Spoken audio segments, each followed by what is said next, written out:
Charlie has been just a tremendous person. He's a great man, and it was sad that he lost his life. But I think you said something incredibly powerful about unity as it relates to Charlie Kirk. He was incredibly influential. I knew about the college campus tours, his willingness to engage in open and constructive debates. His life was taken away. And for what? For what? Because he may have had a different opinion than yours, whatever that opinion may be. And to me, that's why I felt compelled to really speak out about it, because I think it speaks to the level of indecency and pure evil.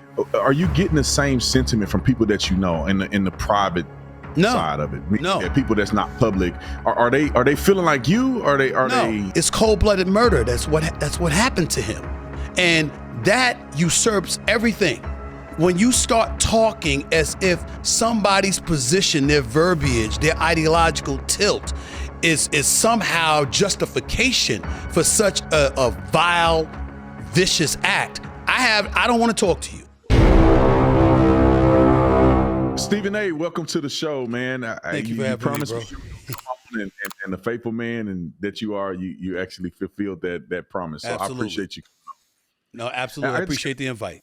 What's up? I just got a couple of things I want to talk to you about. You made a video that I think was incredibly powerful related to Charlie Kirk. As you know, he was a really good friend of mine. Mm-hmm. You know, we worked together way back in 2017 when we took 400 Black leaders to the White House. And Charlie has been just a tremendous person. I think people see him online and they have their ideas of who he is, but they don't know him as a person. So he's a great man, and it was sad that he lost his life. But I think you said something incredibly powerful about unity as it relates to Charlie Kirk. So I just want to hear your thoughts on that, as we've seen developments happen, as we've seen people come out online and trash his name. Mm-hmm. We've seen him being celebrated. You know, what's your take on Charlie Kirk and what it means to America? I did not know Charlie Kirk at all. I knew the name. I knew the face because I ran across him being on television or on YouTube doing various interviews or whatever. I never really listened to many of his takes. I knew that he was incredibly influential. I knew about the college campus tours, his willingness to engage in open and constructive debates with whomever. I knew that about him. And so, you know, it wasn't so much personal. It was just like, my God, where's the decency? You know, this man goes to Utah, goes on a college campus to do what he's been doing, which is engaging in debate about his views and his ideology and comparing it to yours and asking you to prove him wrong, and willing to have an open and honest discussion in a public forum to do so. And because of that, this man, with his children in attendance, with his wife in attendance, gets gunned down. And, you know, you could hear about these stories and it could hit you, Officer Tatum, in a very, very profound way to hear about things like that. And it makes you incredibly sad. But in our case, we saw it. I saw it all over social media. And to see the bullet pierce his neck the way that it did, to see him jolt and then his body just collapse and you see the blood gushing out. It was horrific in every sense of the word. It was incredibly sad to know that 2 children, 5 years of age or younger, were in attendance. His wife was in attendance, and his life was taken away. And for what? For what? Because he may have had a different opinion than yours, whatever that opinion may be. And to me, that's why I felt compelled to really speak out about it, because I think it speaks to the level of indecency and pure evil that not only has been pervasive in this country and throughout this world, but seems to be stomping, not inching, but stomping closer and closer to our doorsteps each and every single day. And somehow, some way, I think that all of us as God-fearing individuals have to come together, no matter our ethnicity, no matter our gender, no matter our ideological beliefs or whatever. We got to understand that we got to be in this together, because if we let this kind of evil become even more pervasive and take over, what kind of society are we going to have? And that's why I felt compelled to say the things that I said on that video the other day. Yeah, and I think it was incredibly impactful. Millions of people saw that video. It was I call millions of views viral. And I appreciate you for that, Stephen A. Because you and I, like we said in the past, like we may disagree on some things, but Sure. as men, we can come together and have a discussion, and we Right. can still end the discussion with not agreeing with each other. Right. But at least we have enough mutual respect. You know, you are around a lot of celebrities. I mean, you're very popular. You're in the know. Everybody knows who Stephen A. Smith is. Are you getting the same sentiment from people that you know in the private No, side of it? no, Yeah, people that's not public. Are they feeling like you? Are no. they And that's a problem not that I catching on have. to it? They're not feeling like that at all. So many people, try to come and whisper in my ear about some of the things that he may have said that tilts away from whatever they believe my ideological beliefs are. And I told him flat out, I don't want to hear it. It has nothing to do with that. It's cold-blooded murder. That's what happened to him. And that usurps everything. When you start talking as if somebody's position, their verbiage, their ideological tilt is somehow justification for such a vile, vicious act, I don't want to talk to you because I'm not going to listen to that. And if I do talk to you, there's no right in that whatsoever. You can never sit back and think that cold-blooded murder is a justification. Not in a civilized society that we're looking at. This is not somebody that was in a war zone. You weren't in Afghanistan and, we're at war with them, or is Israel and Hamas and a murder has happened or whatever. No, that's not what we're talking about here.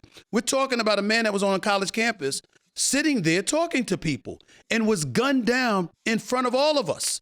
I mean, who hasn't seen that video right now? And I'll tell you something, and I'll share it with you, man, because my daughters, it really hit home with me when they spoke to me the other day. They said, "Daddy, we'd rather be broke. We'd rather be broke, knowing that you're safe and sound every day, than rich and worried about whether or not something like that could happen to you too." And it just saddened the living hell out of me to hear something like that. And it gives us all cause to pause, because this wasn't a politician. Not that it would be justified with them either, but it wasn't a politician that this happened. This was a pundit. This was an activist. And of course you're going to hear people, and on the white side, people are bringing up what happened to Dr. Martin Luther King Jr., what happened to a Medgar Evers in the 60s, what happened to a Malcolm X, and they're saying that to us this was similar. That's what their position is. And fine, you can do that, but in the end, what it comes down to is that this is not something that should ever be excused. It should be universally condemned. And for us to be sitting here right now, Officer Tatum, talking, I've had you on my show. That's why I owed it to you to come on your show. I asked you to come on twice, and you immediately said yes, and I really, really appreciate that. I'm not a Republican. I'm not a conservative, but I'm not a staunch liberal either. I'm basically a centrist who leans left on certain issues and right on others, and that's why I'm a centrist. But it's never bothered me. It's never once bothered me to hear other people's points of views, as long as they give me an opportunity to address its righteousness or how wrong it may be. I'm cool with it. And that should be that. That's not what's going on in this world today. It seems to me like if you don't agree with folks, you're a racist, you're a no good bastard, you don't care about anybody but yourself, you're this, you're that, or whatever. And people really, really are wishing harm on other people just because you have a different point of view. That's a very dangerous thing to embrace as a society, and there's nowhere to go but down if we continue to allow and condone such heinous acts and those kind of thoughts and that kind of behavior. Stephen A., if the roles were reversed and there was a brother that got sniped like Charlie did at an event where he's peacefully making his voice heard, do you think the reaction from some of the people that disregard in part Charlie's death, do you think those same people will feel the same way, or do you think that it would be a biased reaction because it's a person that looked like me? Or they would say it's racist. They would say it's racist. That's what they would say. And you know what? Who's to say whether it would or would not be from the particular or the specific perpetrator? But from a societal perspective, there are people who are racist in this world, but there are also people who are not racist They just don't like your ass. There are people that are not racist. They just don't like you. They don't like how you roll. They don't like how you. I'm not talking about you personally or me personally. I'm just talking in generalities. You know, there are people who are just disliked. And I think that a lot of times when, you know, I wish that when our politician speaks, or even to a lesser degree when pundits and commentators are speaking, you make stuff very, very clear. Like, for example, to me, everything is a mosaic, and you understand, I truly live by that live and let live mentality. But what I try to really, really embed in people's brains, because we live in a society right now, man, where you got cats that, you know, if you're a member of the LGBTQ community, if you are, you know, a right winger, if you're this or you're that, you're automatically labeled. And I'm going like this, wait a minute, all of us deserve the same civil liberties and the same civil rights. But don't mistake that to believe that you have a right to legislate what's in people's hearts and they got to like everything that they have to accept. We got to grow the hell up, bro. You came out of the womb of black man. I came out of the womb of black man. You know what that means. Most of the time we grew up like we didn't think we were liked. We damn sure didn't feel loved. I'm talking about outsiders, outside of our inner circle and stuff like that, our family, our friends, our loved ones. We didn't feel like society was going to embrace us and give us a fair shake or whatever. Well, you know what? Those are the obstacles that you got to deal with. Wake up and deal with them. That's not a license to go out and murder people. It's not a license to go out and try to do physical harm to people. But in our society today, you got people that literally want to do that, and they want to get away, and they want to operate with impunity. That's not what a lawful society is supposed to be like. And we have to speak from a general perspective about what's in the best interest of the nation, what's in the best interest of the country. So as we're walking the streets, we're lending ourselves towards a safer and more civil society, and we don't embrace incivility. That's what we have to make sure that we're doing, and not enough are doing that. But we better get our act together, because evil is very, very prevalent in this world. And you got some people whose definition of happiness is bringing you right down to their level of misery. And you got to make sure you fend that off with everything you have. And all of us got to do it together, because we can't do it alone, bro. I agree with you 1,000%. I was going to ask you about the concept of racism to you, because I know a lot of brothers that feel like every white person or most white people are racist, and so you can't get ahead in society because of the color of your skin. But Stephen A., you've been very successful, and I know that there have probably been challenges. So generally speaking, do you believe that racism and white people's hatred towards black people will prevent a young man in America today from accomplishing and building the dreams that they have? I think it could. That is racism an obstruction to black success in America? I think it could, but not for the typical reasons that people would articulate to somebody like you or other black conservatives in this country. I think it could get in the way of those things, Officer Tatum, because it's not just about what the perpetrator is throwing at you. It's about what you're receiving and how you react accordingly. The level of composure that you would have when viciousness and vitriol or racism and stuff like that is thrown in your direction might be different than somebody else's. I was very blessed and fortunate from the standpoint that I had parents who never allowed me to use racism as an excuse. But I was also loved by a grandmother named Carmen Brady, who was white. My mother's mother was white. And nobody taught me more about racism than her. She was a white woman living in St. Thomas, Virgin Islands, married to a black man who was my grandfather. And she taught me more about racism than my mother and father. She said, here's what it looks like. Here's what it is. And she said to me, racism, by and large, evolves around the issue of entitlement. Somebody believing they deserve what you have or more than what you have, even if it's at your expense, just because of their pigmentation, their hue, and their racial identity. They believe that they are entitled and you are not. They believe that they are superior to you and you are inferior to them. Does that exist in our country? You're damn right it does. Make no mistake about it. But not as prevalent as some people in the black community try to make it out to be. And what I'm saying is that you got some cats, Officer Tatum, right? And racism is very, very legit. And in this particular instance, that's fine. But then you got others, every damn thing is racism because it escapes the accountability that should fall on their shoulders for what they did or did not do. And as a result, there were ramifications that came from it that they don't want to accept. And if we're being honest about it as black men, we know the difference between the two. We know somebody who's experienced racism, vitriol, violence, and all of this other stuff, and it's been an impediment to their success to some degree. And then somebody who's quick to use it as an excuse for every damn thing that goes wrong in their life because they don't want to accept accountability for not doing what the hell they were supposed to do. For whatever reason, they didn't want to do it. We know the difference. And as a result of that, that's why, I've always, people think I'm a conservative because I get along with black conservatives. Nobody has ever asked me why, Officer Tatum, why I always get along with black conservatives. It's because I believe y'all have been victimized for decades. Now, I might have democratic viewpoints. I might be somebody who, like, I consider myself fiscally conservative and socially liberal.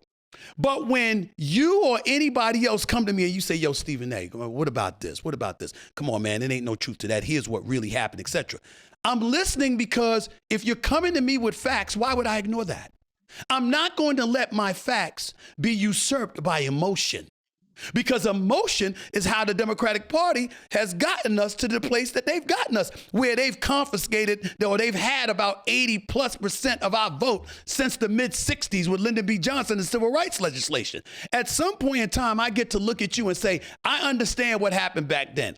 I understand that those laws that you implemented and put into place facilitated us having more access to capital, et cetera, et cetera. But damn, I'm supposed to hold on to that 50, 60 years later and ignore what you did with the crime bill. Ignore what you're doing with education. Ignore what you're doing with the war on poverty. Ignore what you're doing with the economy and whether or not it's facilitating opportunities for black people in this country. I'm supposed to ignore all of that because of what you did in the 60s. No, I'm not doing that. I'm not doing that. And I applaud people like yourself and others, even when I disagree with you, for doing the same, because what you're saying is we ain't falling for the okie doke. Convince us. Show us we wrong. And I respect that. I like that. And that's why I don't have a problem with conservatives the way a lot of black folks in America have a problem with, because I'm not going to look at the Democratic Party and let them convince me that y'all are the enemy just because your ideology is different than theirs. They care so much about us. They've got the grand plan for all of us, and you don't need to look no further. By doing that, you empower them. And you disenfranchise yourself because they know they got your vote, so they don't have to work for it. And the other side knows there's no way in hell they'll get your vote, so they don't do anything for you. What you got to do is make sure you stand right in the middle and you say, convince me, sell me. I want to see what you got to say, and keep an open mind. To me, that's the way to go. Why is your boy DL Hughley? I don't know how are you good friends with him? No, I mean we know each other. We've spoken to each other on several occasions over the years. He seems pretty cool. Obviously, he's gotten a bit more assertive in his words and what he has to say about politics and stuff like that. But I think that I would tell you what I do know about DL Hughley is that his heart's in the right place. And he's a good brother who really, really cares. But like a lot of other folks, he does find himself at times getting, very ticked off by a lot of the things he sees. And that's what comes across. And I think sometimes it's unfortunate, but I got a lot of love and I got a lot of respect for him.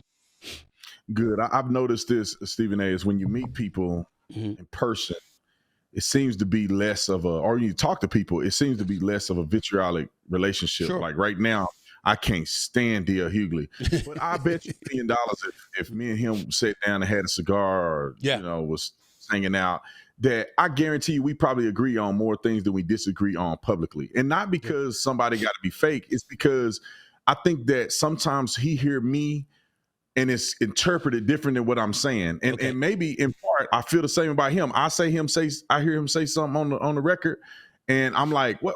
That's the stupidest thing. And then now we arguing, but if we were to talk and have a nuanced conversation, I don't think we'll agree on most things, but I do think we'll agree on more things than we apparently do now.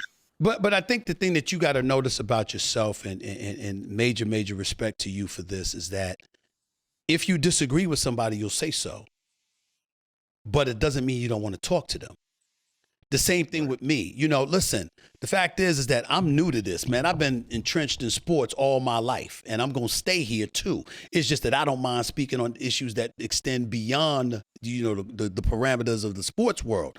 But in the same breath, it could be you. It could be a Ben Shapiro. It could be a Candace Owens. It could be a Megyn Kelly. It could be all of these folks. You know, I know Sean Hannity. He and I have been friends for over 20 years. I know Mark Levin. He and I have been friends for at least 20 years, etc. I don't agree with them a lot of times and stuff like that, but you never see me going at them like that because I know them. And the conversations that we have, it's like, wait a minute, there are times it would shock people if you knew what Sean Hannity wanted to say. And then he had a conversation with me and all of a sudden he didn't say it because he didn't see it. He didn't see it the way that I saw it. He didn't see it the way some black people feel. I don't expect somebody white to embrace this saying, Officer Tatum, when I say, when white folks catch a cold, black folks catch pneumonia. It's always worse for us. I don't give a damn what it is. This society is rigged in a way where no matter what damn level of suffering the white community suffers from, it's going to be worse for us. That's how I've always felt. But it doesn't mean that because I'm pointing at something systemically that every white person I run across ain't worth a damn. I don't believe it because we see white people victimized by this white system too. You know, the system itself forgets about its own most of the time, just like they forget about black people. So I understand that. And when you look at it from that standpoint, you're then able to have a discussion because you might discover that there are things that are relatable. And as it pertains to two black folks talking to one another, like you and D.L. Hughley, to use this as an example, D.L. is an intelligent brother. He is not stupid, but what he is passionate. And what we've seen over the years is passion get in the way of maybe logic and sometimes facts because there's always a deeper layer to touch on. But when you talk to people face to face, it goes a long way because you're touching one another literally and figuratively, and you're more apt to try to find sense and common ground and veer away from vitriol and potentially violence. And I think that's what it's all about. I agree 1,000%, Stephen A. And it's so funny, man. I remember back in the day, I thought me and you would never agree on stuff. and like, keep it real, we probably agree on most things. I agree. Nuanced things here and there. So I know we're running out of time, but I got some time. I got a few minutes. Go ahead, man. Ask what you want. I'm here. The last question I want to ask you, Stephen A., is like, if you had to vote today, and I mean, keep it real. Right. I don't want to get you in trouble, but keep it real. Sure. If you had to vote today, right, which side do you think you'll fall on, given the candidates that you see and presumed candidates that may run, right? Mm-hmm. You know, the Gavin Newsom may run. Right. You got some people who just may run on that side. And then on our side, we definitely have J.D. Vance that's going to run. Right. We may have DeSantis, Florida, and we may have some other people that run. But what you know on the table right now, what people are saying, the way they act, the policy positions, this person was in office, this side was in office. Where do you think you would land politically if the election was held in 2 weeks? I would land in a position I've never been in my adult life. I don't think I would vote. I couldn't vote for Trump. I couldn't vote for Trump because and I've said this to Sean on many, many occasions. I can't stand the way he behaves. It really, really bothers me. No, not Trump. I'm saying this new happening, right? Because Trump can't run again. Oh, gotcha. I understand. Let me say this to you. The number one person I will vote for is Marco Rubio. I'm not down with Vance. I don't trust Vance. I think that when I see Vance and I think about various white nationalists out there and some of the things that they spew, I don't trust it. It makes me uncomfortable. I see not one single Democrat that has a national voice that I would support. Now, the number one candidate I would support is Wes Moore, the governor of Maryland, who swears he's not running. That's the number one candidate I would support. Because I trust his soul and that it's in the right place. I know he's smart. I know he's knowledgeable. I know him personally. I've gotten to know him over the last couple of years. I think he's smart as a whip. I think he's doing good things in Maryland. No governor's perfect. We get all of that. but I trust that his soul is in the right place. And the one thing that I want to emphasize to you about this, Officer Tatum, is that I'm never, ever, ever supporting anybody that doesn't show me not just a willingness, but an eagerness to work across the aisle. We got to stop that. When we send you up to Capitol Hill, it's your job to go up there and work with whoever the hell is there. It ain't to sit up there and to be a representative and your MO is to decry and vilify everything the other side does. That ain't getting it done. That's why I'm not a fan of what I see AOC doing. It's why I'm not a fan of what I see Jasmine Crockett and all the noise that she's been making over social media, talking about the president like that and some of the Republicans like that. It's counterproductive. And you're not there representing the people of your district by acting like that. It's your job to figure out a way to finagle what you can out of the present administration to get as much as you can while they're in office, while still being a member of your party and trying to get stuff done on their behalf. That's your job. And so I don't like what I'm seeing. I look at Governor Moore and I look at Governor Josh Shapiro in Pennsylvania. I like both of them. On the right, I would not hesitate to vote for Marco Rubio. I think Marco Rubio is big time. I think that he is a guy that has the credentials. He was a former senator. He is now the Secretary of State and a national security advisor, arguably the most powerful person in the country outside of the president. And I think that what you see when you see some of these guys acting up, they can't say what they want to say, because they don't want to alienate the president, because he can be petty and he'll turn against you. And we all know this, unless you fawn over him and praise him at every turn, which is what has turned me off about the Republicans this go round. But in the same breath, I don't think Marco Rubio is like that. I don't think he'll require that. And I think he has the full capability to be an adult in the room, representing all of America, just like I think about Governor Wes Moore or Governor Josh Shapiro. I'm not down with Gavin Newsom, because my issue with Gavin Newsom is like, listen, you look great in those blue suits. You're very articulate, very smart, very quick-witted. I love how you've been trolling Trump, because I thought that was necessary, in order to compete with Trump. But I can't ignore the fact that you're number one in unemployment, number one in homelessness and poverty and all of this other stuff, and the price of the affordability issues in California. I can't ignore all of that. I can't ignore the fact that there's no way I can see you winning an election with some of the things that have been happening in the state of California. So the answer to your question is Governor Moore, Governor Shapiro in Maryland and Pennsylvania, respectively. And on the right side, definitely Marco Rubio ahead of J.D. Vance. Perfect. Man, I appreciate you coming on, Stephen A. Man, we have to, one day we'll have to get together in person. Yeah. And chop it up, maybe go to dinner or something. But I appreciate you coming on the show, man. I always appreciate your commentary. I love the fact that we can, have a conversation and be civil. Yeah. And I think that's the best, part moving forward. So I appreciate you, Stephen A. You be blessed, man. Enjoy that fight. No doubt. I'm here anytime you need me, bro. Feel free to holler. Thanks a lot.